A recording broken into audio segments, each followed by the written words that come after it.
Ya, saya melihat bahwa ini sebuah um, investasi jangka panjang yang dilakukan oleh pemerintah, gitu kan ya.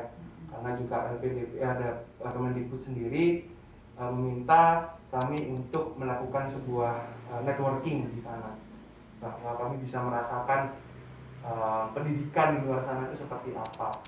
Jadi saya harap teman-teman yang mendapatkan ISMA dan mungkin kedepannya juga akan mendapatkan ISMA, karena saya rasa juga ini bukan terakhir kalinya ISMA akan dilaksanakan. Semoga bisa menempati janji-janji yang teman-teman yang kita sudah iakan gitu ya untuk dari pihak Kemendikbud, dan juga bisa menjadi sebagaimana yang Kemendikbud dan LPDP harapkan.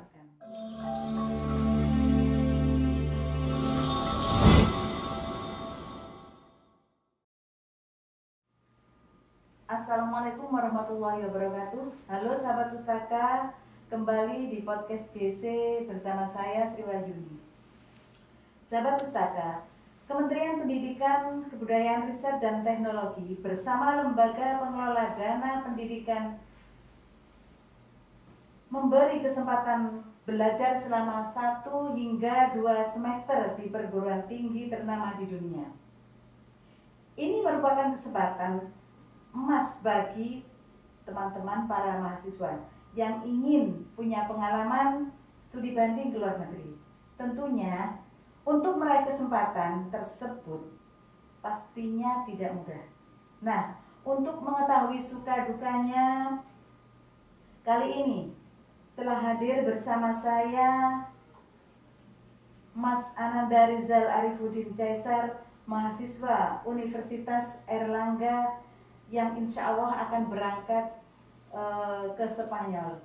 Assalamualaikum Mas Nanda. Waalaikumsalam. Apa kabar Mas? Alhamdulillah baik Bu. Sehat ya? Alhamdulillah sehat.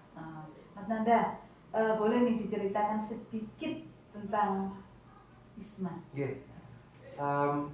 Ya, seperti yang diperkenalkan oleh Bu Yuni, nama saya Nanda Rizal, biasa dipanggil Nanda. Saya mahasiswa S1 Ilmu Hubungan Internasional, Fakultas Ilmu Sosial dan Ilmu Politik, FISIP Unair, Universitas Airlangga. Saya sekarang ada di semester 7 dan alhamdulillah berkesempatan untuk berangkat ke Spanyol berkat beasiswa yang diberikan oleh LPDP dan juga Kemendikbud bernama ISMA atau Indonesian International Student Mobility Award di Spanyol, di Universitas Granada. Dan insya Allah akan berangkat tanggal 25 besok Ibu. Jadi awalnya saya juga tidak tahu tentang program ini, tapi kemudian salah satu teman saya mengajak saya seperti itu ya, mendapatkan informasi dari Instagramnya Kemendikbud dan juga Kampus Merdeka. Jadi pemahaman saya, ISMA ini adalah sebuah program, flagship program dari Kampus Merdeka yang dicanangkan oleh Bapak Menteri Nadiem Makarim. Pemahaman saya. Jadi ya, mungkin saya pahamnya dari semester lalu adanya program ini, dan alhamdulillah berhasil mendaftar tepat waktu seperti itu, karena saya tahunya itu sekitar sebulan sebelum deadline pendaftarannya. Sudah mepet ya? Ya, sudah tahu sangat mepet dari pendaftaran gitu. Jadi kemarin sempat kolang kabut untuk mencari sertifikasi bahasa Inggris Ibu, karena sertifikasi saya ternyata sudah expired yang lama. Dan itu termasuk suatu persyaratan? Iya, persyaratannya. Mungkin untuk persyaratannya itu ada 2 sebenarnya Ibu. Ada persyaratan administratif, jadi harus IPK di atas 3 kalau tidak salah ya. Kemudian memiliki English Proficiency Test-nya, itu yang diterima itu adalah TOEFL, kemudian IELTS, dan ada yang baru ini Duolingo Test Bu namanya. Jadi mungkin kami sangat dimudahkan dengan dimasukkannya Duolingo Test ini karena era pandemi ya, jadi agak sangat sulit untuk menemukan tes TOEFL atau mungkin tes IELTS yang ada gitu, dan Duolingo Test ini tesnya itu online based. Ya, jadi lewat komputer, jadi gampang dan mudah serta lumayan murah Bu Duolingo ini. Dan alhamdulillah kemarin ada batasannya kalau nggak salah lupa untuk pastian dan rinciannya, tapi untuk Duolingo itu harus lebih dari 120 skornya. Dan kemarin ya alhamdulillah saya di atas itu gitu. Dan tercapai semua ya? Ya. Alhamdulillah. Berarti syarat-syarat khusus itu Gitu ya? Syarat-syarat administratifnya tersebut, dan ada juga beberapa esai yang harus kami isi gitu. Mungkin ada 4 pertanyaan.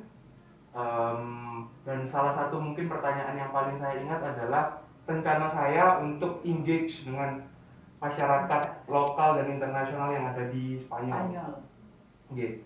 Dan waktu itu saya menjawabnya karena memang saya sukanya makan makanan Indonesia gitu ya, mungkin terlihat dari badan saya gitu. Jadi ya salah satu engagement yang mungkin akan saya bawakan adalah mungkin agak sedikit tentang edukasi tentang makanan Indonesia. Makanan khas Indonesia. Karena kalau kita lihat dari mungkin dari marketnya tentang makanan Indonesia gitu, itu agak sangat sedikit gitu. Yang paham tentang makanan Indonesia. Mungkin tahunya juga rendang atau nasi goreng saja gitu. Padahal kan di Indonesia banyak sekali gitu. Bahkan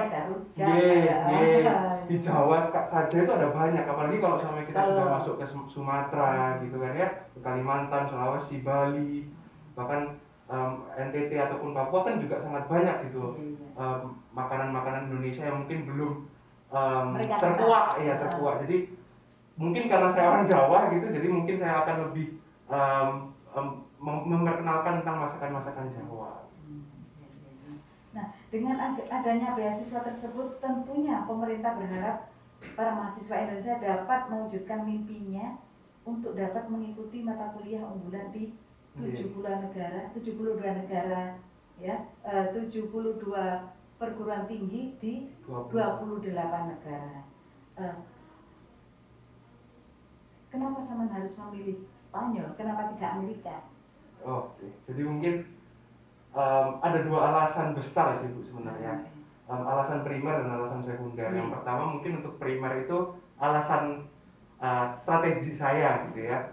Karena saya melihat bahwa mungkin peminat untuk yang ke Amerika gitu ya, atau mungkin Inggris gitu, itu sangatlah banyak gitu. Teman-teman yang mungkin jauh lebih pintar daripada saya, atau mungkin jauh lebih keren-keren kan daripada saya, itu juga banyak sekali yang akan menyasar perguruan-perguruan tinggi Ivy League di Amerika atau maupun juga di Inggris dan lain-lain, di Kanada seperti itu. Itu mungkin alasan pertama. Berarti secara langsung Saman masih pesimis ya? Iya, saya melihat diri saya sebagai seorang pesimis realis sih Bu. Jadi karena mungkin dari kecil mungkin sudah dididik oleh ibu saya sebagai orang itu harus yang biasa-biasa saja, simple gitu ya. Dan mungkin saya melihat bahwa menjadi seorang yang agak pesimis, realis itu punya kelebihannya masing-masing. Mungkin punya underdog mentality mungkin gitu. Ketika menghadapi sesuatu yang jatuh gitu juga tidak terlalu sakit hati dan gimana gitu mungkin. Jadi saya melihatnya mungkin agak seperti itu ya kalau tapi ya mungkin berhubungan dengan ISMA, saya juga melihat bahwa keselarasan dengan studi yang saya ambil sekarang seperti itu. Hubungan internasional. Jadi sebelumnya Mas Nanda mengambil jurusan HI, dulu waktu di SMA-nya itu jurusannya apa? Oh iya, jadi sekarang mungkin saya di jurusan HI yang terkesan sangat IPS gitu ya. Tapi dulu waktu SMA saya IPA. Jadi pada saat SBM itu saya murtad. Murtad ya? Jadi dari IPA masuk ke IPS gitu.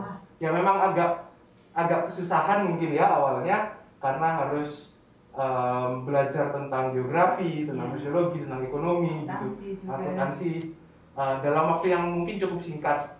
Tapi harus mampu ya. Tapi alhamdulillah ya mungkin terlewati dan juga berhasil masuk HI dari SBMPTN seperti itu Bu. Mungkin kembali ke pertanyaan Ibu sebelumnya tentang kenapa kok nggak Amerika gitu ya. Mungkin alasan yang kedua adalah pasti meskipun juga dapat beasiswa ya Bu ya, orang tua juga pasti harus masih memikirkan gitu kan ya Ibu, karena kan juga Ibu single parent karena ayah sudah meninggal pada tahun 2009 gitu ya. Jadi masih harus memikirkan karena kan juga saya makannya banyak gitu ya Bu. Jadi mungkin tidak cukup dari LPDP gitu ya untuk anggarannya seporsi itu 20.000. Iya. Ternyata harus yang 30.000. Jadi ibu harus mempersiapkan. Iya betul. Jadi karena kan juga meskipun Spanyol itu ada di Eropa, tapi mungkin untuk living cost-nya jauh lebih rendah dibandingkan Amerika ataupun juga di Inggris dan lain sebagainya gitu ya. Tapi mungkin salah satu alasan lain mungkin adalah saya melihat bahwa memang saya lebih tertarik kepada Eropa gitu ya Bu ya, daripada mungkin Amerika bagian utara seperti itu. Karena kultur budayanya. Kultur budaya juga, dan saya juga melihat ada sebuah apa ya, saya rasa privatisasi yang jauh lebih besar, terutama di bidang pendidikan. Bila kita lihat tentang budaya pendidikan yang Amerika Serikat dibanding dengan Eropa, pun begitu juga sebaliknya dengan Amerika Serikat dan juga Indonesia gitu. Jadi saya melihat bahwa mungkin itu tadi karena privatisasi gitu ya, mungkin juga jauh lebih bagus, tapi juga ada downside-nya, yaitu tentang kebutuhan ekonominya yang jauh lebih tinggi juga. Jadi saya juga melihat bahwa kasihan ibu saya gitu, kemampuan ibu saya untuk support saya secara materi gitu mungkin juga kurang gitu. Jadi untuk benar-benar bisa engage secara lebih lanjut kalau di Amerika, meskipun juga LPDP juga semuanya itu sudah secara menyeluruh itu sudah full scholarship gitu ya untuk pendidikannya sendiri. Tapi saya rasa mungkin ya jauh lebih baik untuk dalam tanda kutip menghemat ya, cari yang aman daripada itu tadi, daripada nanti harus ya kurang atau dan lain sebagainya. Terus sejauh ini persiapannya Mas Nanda untuk keberangkatan? Ya, mungkin belajar bahasa ya Bu ya, karena bahasa di sana selain bahasa Inggris? Bahasa Spanyol, bahasa Spanyolnya yang pasti, karena dan yang ketiga itu kalau nggak salah mungkin bahasa Arab sebenarnya Bu. Tapi karena saya juga bahasa Arab saya juga terakhir belajar itu SMA dan itu sangat minim gitu ya, dan jujur saya merasa bahwa lebih mudah untuk belajar bahasa Spanyol daripada bahasa Arab gitu ya. Sudah melakukan? Sudah Ibu, saya mengikuti beberapa les course online gitu ya, dan juga kalau Ibu paham itu ada aplikasi belajar bahasa Ibu, namanya juga Duolingo. Jadi itu kayak di modelnya itu seperti game gitu, jadi sangat adiktif lah untuk bisa belajar bahasa gitu. Jadi daripada main game, kadang-kadang saya kalau lagi nggak tahu mau ngapain gitu ya buka Duolingo belajar bahasa Spanyol. Coba boleh dikasih contoh sedikit bahasa Spanyol menyapa teman-teman. Hola amigos, soy Ananda Rizal, mucho gusto, itu artinya halo teman-teman, nama saya Nanda, senang bertemu dengan Anda. Luar biasa. Mas Rizal,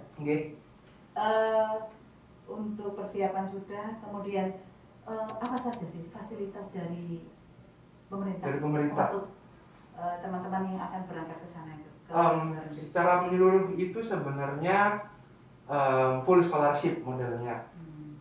Jadi biaya pendidikan sudah dibayarkan, biaya ada LA, living allowance, dan juga SA, saya lupa SA itu apa? Settlement allowance. Jadi pada dasarnya LPDP itu sudah punya basis-basis atau sudah mengetahui kebutuhannya itu apa saja gitu. Jadi setiap wilayah, setiap negara itu kemudian apabila di Spanyol itu sekian, di Eropa Barat lainnya itu sekian, di Perancis sekian, di Inggris sekian. Itu sudah ada. Jadi nanti kita mengikuti dana yang kemudian sudah dibentuk oleh LPDP tersebut. Dan alhamdulillah, jadi saya rasa mengikuti skema dari LPDP itu sudah sangat cukup sih Bu sebenarnya. Terus kemudian ada tes PCR karena kan juga saat pandemi.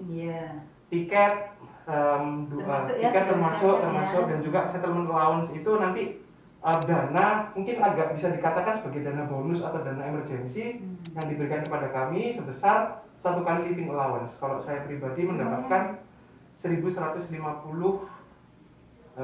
euro, dan itu digunakan apabila ada emergensi, misalnya harus PCR tambahan, harus ada quarantine gitu nanti. Tapi sebenarnya kalau quarantine yang benar-benar dibutuhkan oleh negara, jadi semuanya ada teman saya dari Irlandia yang membutuhkan karantina 10 hari gitu. Itu nanti bisa dimintakan ke LPDP bahwa memang membutuhkan dana 10 hari untuk karantina itu tadi. Termasuk kesehatan, fasilitasnya sudah ada apa namanya biaya buku itu juga sudah. Kemudian biaya untuk kesehatan, asuransi kesehatan karena Eropa memerlukan asuransi kesehatan itu juga ditanggung. BPJS ya? Iya, bukan. Sudah ada. Alhamdulillah. Mas Nanda, terakhir harapannya Mas Nanda. Oke. Ya, saya melihat bahwa ini sebuah investasi jangka panjang yang dilakukan oleh pemerintah, gitu kan ya. Karena juga LPDP ada Kemendikbud sendiri meminta kami untuk melakukan sebuah networking di sana, bahwa kami bisa merasakan pendidikan di luar sana itu seperti apa. Jadi saya harap teman-teman yang mendapatkan ISMA dan mungkin kedepannya juga akan mendapatkan ISMA, karena saya rasa juga ini bukan terakhir kalinya ISMA akan dilaksanakan. Semoga bisa menempati janji-janji yang teman-teman yang kita sudah iakan gitu ya untuk dari pihak Kemendikbud, dan juga bisa menjadi sebagaimana yang Kemendikbud dan LPDP harapkan.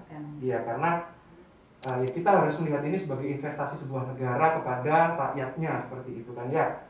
Karena juga menurut saya pribadi pendidikan itu adalah salah satu investasi yang paling penting yang harus dilakukan oleh negara kepada masa depannya sendiri, seperti itu. Karena bila kita lihat Jepang gitu kan ya, pada saat selesai Perang Dunia Kedua juga luluh lantah, kemudian menginvestasikan kepada pendidikannya, itu akhirnya juga bisa membangkitkan negara itu kembali. Dan begitu juga saya harap kepada Indonesia, karena juga pemerintah juga memiliki mimpi untuk menjadi negara berkembang pada tahun 2030. Jadi ya kita sebenarnya kitalah penggerak negara ini ke depannya, seperti itu. Jadi memang ya semoga kita tidak menyeleweng dari tidak terlena dengan apa yang kita lihat di sana. Tapi kita juga harus ingat bahwa ya kita juga harus punya visi dan kita juga harus bisa menjadi seperti itu di negeri kita sendiri mungkin ya. Jadi ya seperti itu sih mungkin untuk perkembangannya. Jadi tidak hanya kita melihat secara individualis, tapi juga tentang bagaimana kita bisa memiliki perkembangan sebagaimana dengan negara kita sendiri. Pemerintah sudah memfasilitasi, tinggal bagaimana mereka nantinya. Oke Mas Nanda, terima kasih. Semoga sukses. Amin. Dan kembali ke Indonesia sesuai dengan mimpi bangsa kita ini ya. Oke, sahabat pustaka, sekian podcast hari ini. Jangan lupa like, subscribe, dan share. Assalamualaikum warahmatullahi wabarakatuh.